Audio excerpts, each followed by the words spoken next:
After I first released my MIDI wheel, or what I call the wheel, which is a MIDI controller that combines a spring-loaded pitch bend with a modulation wheel. This originally was USB MIDI only because a lot of folks are using that. But because this would be useful, especially for older keyboards that may not have pitch bend or modulation, there were folks asking, well, what about old DIN 5 MIDI? What do we do about that? Well, I thought about it, and I said, you know what, I agree. It would be really useful and would help more people out. Problem is the size. You look at it, and the cable is big. And the difficulty, the reason this is tall at all is because of the wheels, because they need space inside to move. And a regular DIN 5 just wouldn't cut it. Well, fortunately, and this was completely solidified in 2018, there is now a TRS standard for MIDI.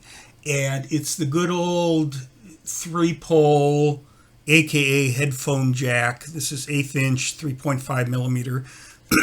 They're also doing 2.5 millimeter, but I did 3.5 because it's just more common. You're going to find it. So in this case, I have, in addition to the USB MIDI and power, it's still going to need power.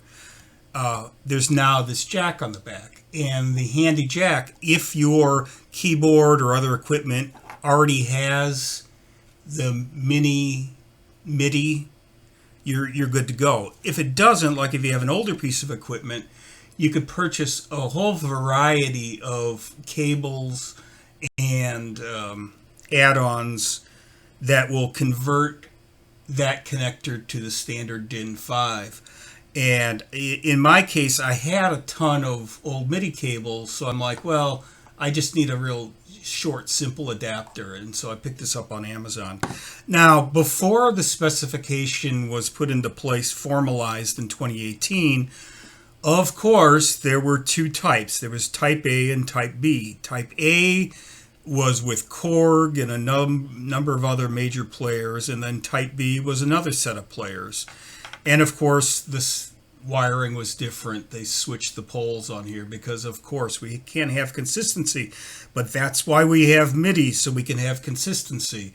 So they locked down on Type A. Now, if you have Type B devices, there are converters that'll go from Type A to B and all sorts of other stuff. So that's all available on Amazon or your favorite music supplier. So in my case, if I wanted to hook this up to an older piece of equipment that just had DIN 5, I take my adapter, I plug it in, and then I plug in that, and then I still have to give it power, so you still want to plug in USB power. I have one right there. It's kind of getting out of frame, but that would be plugged in, and then you'd be good to go.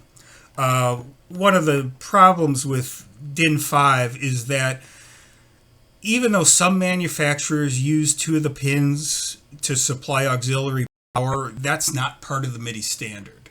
So I couldn't wire in, okay, get power from here, because truly I'm only supposed to touch the 2 data lines, data positive, data negative. So it gets technical, but there's a reason why you still need to have external power.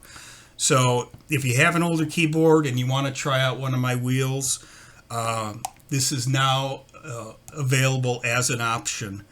And I hope this helps out and breathes new life into some cool keyboards that just didn't have as many wheels as they should have. Thanks for watching.